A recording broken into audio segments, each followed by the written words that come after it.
साहब के दिमाग में मुसलमानों को लेकर, मुसलमान है तो जिहादी होगी, मुसलमान है तो जहरीली होगी, मुसलमान है तो बुर्का पहनेगी, मुसलमान है तो दबा लो, मुसलमान है तो हिंदू मुसलमान कर लो। ये पंडित शुक्ला यहाँ एबीपी न्यूज पर बैठकर ज्ञान देगा और हम सुनते रहेंगे। खान मैडम, कितना जहर भरा हुआ है, कितना जहर भरा हुआ है प्रेम शुक्ला। इतना आसान है आपके लिए, मतलब मैं रुमाना इजहार खान हूं तो मुझे जवाब देने के लिए आप खान मैडम और क्या विकृत इस्लामिक मानसिकता, आपने इस तरीके के सारे शब्द निकाले। तो चलिए शुरू करते हैं। वो सरकार के अहंकार के प्रतीक के तौर पर लोकसभा में रखा हुआ है। और सर सेंगोल, मुझे लगता है दर्शकों को ये जानना चाहिए, जिसको अगर आप गूगल करें तो परिभाषित ये राजदंड के तौर पर होगा, और राजदंड जिसकी बिल्कुल साधारण परिभाषा, और जो गूगल पर जैसे ही आप टाइप करेंगे आपको वहीं पर ये साधारण परिभाषा मिल जाएगी। मैं पढ़कर सुना देती हूँ। ठीक है, समझिए। अधिकार दंड जिसे राजा रानी औपचारिक अवसर पर धारण करते हैं। ठीक है, अब बताइए सर मुझे कि लोकतंत्र के मंदिर में इस राजशाही के प्रतीक की हमें जरूरत क्या है? Good question, you are a good question.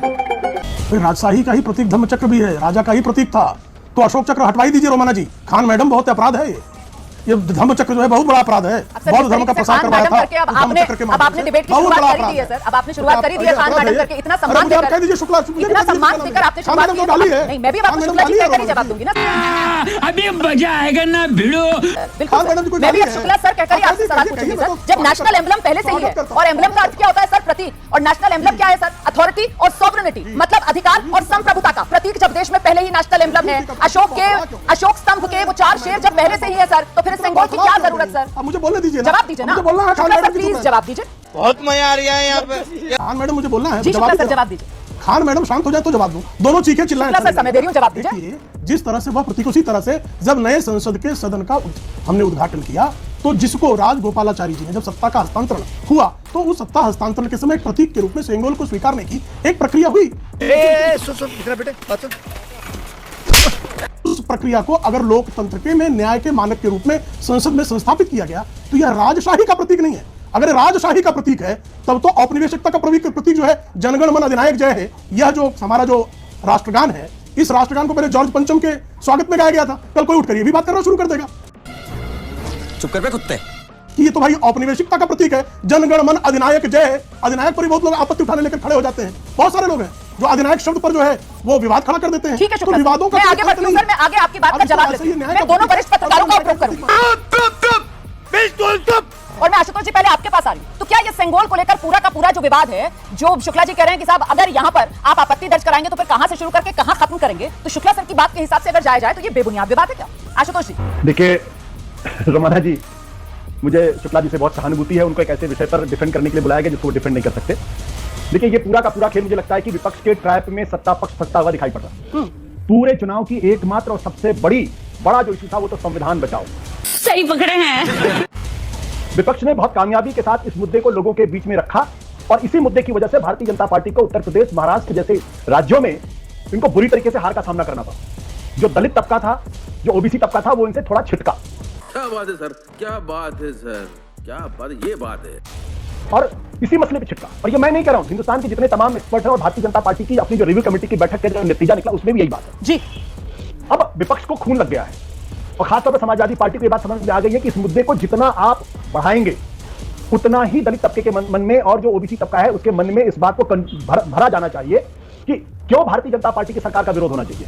सही बात है जी। क्यों ये सेंगोल का मसला, ये एक ऐसा मसला है जिसके माध्यम से जो संविधान को लेकर जो बहस है वो हमेशा जिंदा रहती है जी। और मुझे तो ये बात समझ में नहीं आती कि भारतीय जनता पार्टी के इतने प्रकांड लोग हैं, प्रवीण शुक्ला जी बहुत पढ़े लिखे आदमी हैं, कि क्यों आप इमरजेंसी के मसले को खड़ा करने की कोशिश करते। क्योंकि जब आप इमरजेंसी की बात करेंगे तो विपक्ष फिर उसको संविधान को लेकर आएगा। आज कोई इमरजेंसी के अंदर वोट देने वाला नहीं है, आज के सेंगोल के ऊपर वोट देने वाला नहीं है। कैसी लगी आगे स्वाद? हिंदुस्तान का जो दलित है, जो पिछड़ा है, वो इस बात को लेकर चिंतित है कि क्या संविधान बदला जाएगा, और वो संविधान जो बाबा साहब अंबेडकर का संविधान है। और अगर बाबा साहब अंबेडकर के संविधान को बदलने की बात होगी तो हिंदुस्तान का दलित और पिछड़ा उससे रिएक्ट करेगा और बहुत मजबूती के साथ रिएक्ट करेगा। इसलिए मुझे लगता है कि आपने सारी परतें खोल के रखी है, क्योंकि ये सेंगोल को लेकर जो पूरा का पूरा विवाद है वो किस तरीके से यहाँ पर संविधान को फिर से केंद्र में लाने के लिए है।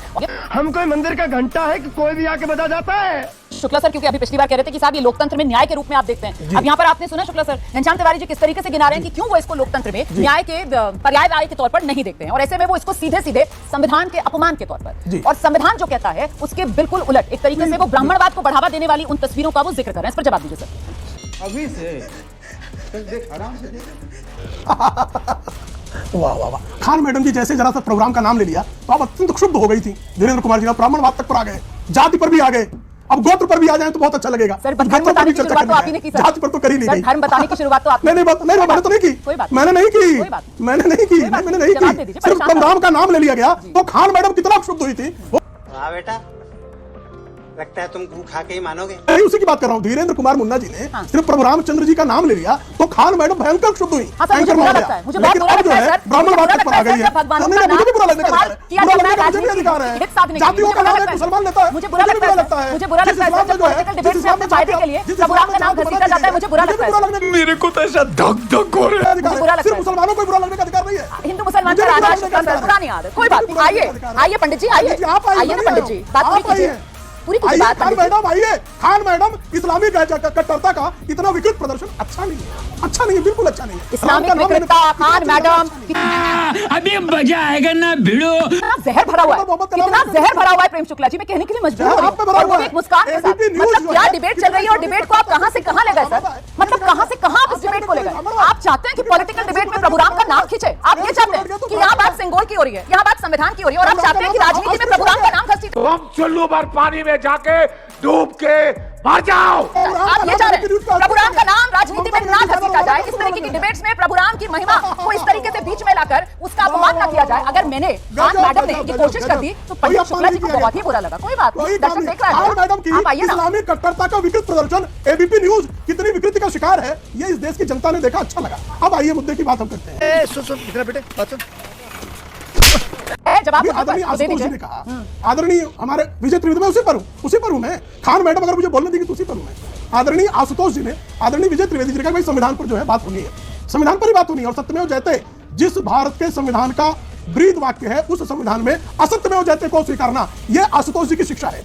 अबे जल्दी बोल, कल सुबह पनवेल निकलना है। आशुतोष जी कह रहे हैं आपातकाल का जिक्र मत कीजिए। आपातकाल में ही साहब संविधान को कुचलने का दुष्कृत्य तमाम पत्रकार एक वर्ग है उसकी आराध्या श्रीमती इंदिरा गांधी ने किया था। श्रीमती इंदिरा गांधी ने इस देश के संविधान को कुचलकर ही आपातकाल लगाया था। इसलिए आपातकाल का जब 50वां वर्ष प्रारंभ हो रहा है तो उसका जिक्र हम करेंगे। तेरा तो गेम बजाना पड़ेगा। संविधान हम कोई परिवर्तित नहीं करने जा रहे, बल्कि जिस डॉक्टर बाबा साहब आम्बेडकर ने संविधान में आरक्षण का प्रावधान जिस अनुसूचित जाति जनजाति के लिए किया था, उसमें समाजवादी पार्टी, घनश्याम तिवारी जी की पार्टी और कांग्रेस पार्टी जिस तरह से धर्म के आधार पर आरक्षण, मुसलमानों के लिए आरक्षण लादना चाहती है, उसके विरोध में हम खड़े हुए। बार बार झूठ बोलो, जो भी बोल सकते हैं सब झूठ बोलो, जहां भी बोल सकते हैं झूठ बोलो। चूंकि उसके लिए इन्होंने दुष्प्रचार किया, असत्य फैलाया, लेकिन असत्य जीतता नहीं है, जीतेगा सत्य ही। 240 सीटें जो हैं वो संविधानवादियों के पक्ष में खड़ी हैं और 99 सीटें पाने वालों के समर्थक चाहे जितना ना चाहे, लेकिन इस लोकतांत्रिक संवैधानिक परंपरा में पंडित शुक्ला जी कितना आसान है आपके लिए। मतलब मैं रुमाना इसार खान हूं तो मुझे जवाब देने के लिए खान मैडम और क्या विकृत इस्लामिक मानसिकता, आपने इस तरीके के सारे शब्द निकाल लिए अपने शब्दकोश से। अरे सर, आशुतोष जी के लिए भी तो कुछ 2-4 शब्द निकालते ना, वो भी सुन रहे हैं, वो भी मुस्कुरा रहे हैं आपकी बात सुनकर, वो भी जवाब देने के लिए व्याकुल हो रहे हैं, है ना? उनके लिए आपने लेकिन कुछ नहीं निकाला सर। मुझे अफसोस है कि आपके शब्दकोश में से उनके लिए कुछ अच्छे अलंकृत शब्द नहीं निकले सर। अगर निकलते तो अच्छा लगता, थोड़ा सम्मान उनको दिया जाता। कोई बात नहीं पंडित शुक्ला जी, कोई बात नहीं सर, कोई बात नहीं सर, हम तो रोज मिलते हैं सर। मैं तो कह रही हूँ कि उनके लिए भी थोड़ा सम्मान निकालिए ना। कोई बात नहीं, अब आशुतोष जी को लेकर आते हैं चर्चा में। आशुतोष जी जवाब दीजिए, उसके बाद मैं ऐसे मेहमानों का रुख करूँ। बहुत पर्सनल हो रहे हैं पंडित शुक्ला जी, इतना परेशान मत होइए। आपके पास जवाब नहीं है आज मुद्दे पर, हम समझ रहे हैं, आप फंस गए, हम समझ रहे हैं, इतना परेशान मत होइए, कोई बात नहीं। डिबेट आगे बढ़ने दीजिए। आइए आशुतोष जी को लेकर आइए मेरे साथ स्क्रीन पर। का जो मैंने बुर्का पाला उस पे आपको पीड़ा होगी। बुर्का भी आ गया, रुमाना खान है तो बुर्का भी पहनेगी। मतलब और कुछ स्टीरियोटाइप्स शुक्ला जी, और कुछ स्टीरियोटाइप्स आपके दिमाग में मुसलमानों को लेकर। मुसलमान है तो जिहादी होगी, मुसलमान है तो जहरीली होगी, मुसलमान है तो बुर्का पहनेगी, मुसलमान है तो दबा लो, मुसलमान है तो हिंदू मुसलमान कर लो। ये पंडित शुक्ला यहाँ एबीपी न्यूज पर बैठकर ज्ञान देगा और हम सुनते रहेंगे। नहीं, हम भी पलट कर बताएंगे, बेनकाब करेंगे पंडित शुक्ला को कि मुसलमान होना इस देश में कोई गुनाह नहीं। मैं गर्व से कहती हूँ कि मैं हिंदुस्तानी हूँ और मैं गर्व से कहती हूँ कि मैं हिंदुस्तानी मुसलमान हूँ। पंडित शुक्ला मुझे नहीं बताएगा कि मैं क्या पहनूंगी क्या नहीं पहनूंगी। पंडित शुक्ला गर्व महसूस कर सकता है किसी महिला का बुर्का तार करने में, लेकिन मैं इस हद तक नहीं गिरूंगी। पंडित शुक्ला को बहुत अच्छा लग रहा है किसी मुसलमान को ये कहते हुए कि मैं तुम्हारा बुर्का तार कर रहा हूँ, लेकिन मैं इस स्तर तक नहीं गिरूंगी। मैं इतना नीचे नहीं जाऊंगी पंडित शुक्ला। कोई बात नहीं पंडित शुक्ला, कोई बात नहीं पंडित शुक्ला, कोई बात नहीं पंडित शुक्ला। अब आशुतोष जी को लेकर आइए। हो गया इनका। ये हिंदू मुसलमान से आगे नहीं बढ़ सकते, हो गया इनका। ये मुसलमान, बुर्का, जिहाद, विकृत मानसिकता, इसके अलावा इनके पास कुछ है ही नहीं बोलने के। सॉरी, आपके टेंपर नहीं, अगर आपकी जगह में होता तो मैं जरूर टेंपर यूज करता। You should be complimented. Thank you. दूसरी बात, और इतिहास इस बात को याद रखेगा कि आपके साथ भारतीय जनता पार्टी के प्रवक्ता ने किस तरीके से आपके धर्म के नाम पर आपको अपमानित करने की कोशिश की और आपको बदनाम करने की कोशिश की, आपको प्रोवोक करने की कोशिश की। ये डॉक्यूमेंटेड हिस्ट्री में जाएगा, ये लोग याद रखेंगे। बड़े खतरनाक लोग हैं। और मैं ये बात एक बात और कहना चाहता हूं, जो बाबा साहब अम्बेडकर ने कही थी, ये कब होता है? बाबा साहब अम्बेडकर ने कॉन्स्टिट्यूएंट असेंबली की में जब आखिरी भाषण दिया था, उसमें उन्होंने कहा था, और ये विकृति क्या है जो अभी आपके चैनल पे मैंने देखी है, वो क्या है? वो कहती है, bhakti in religion may be road to the salvation of the soul, but in politics bhakti और hero worship is a sure road to degradation and to eventual dictatorship. यानी धर्म में जो भक्ति है वो आत्मा के मोक्ष की तरफ लेकर जाती है, लेकिन राजनीति में जो भक्ति है, जो हीरो वर्शिप है, जिसका प्रदर्शन आपके यहां दिखाई पड़ा, वो अंततः विघटन की तरफ लेके जाता है और तानाशाही की तरफ लेके जाता है। और कुछ तो बोलो भाई।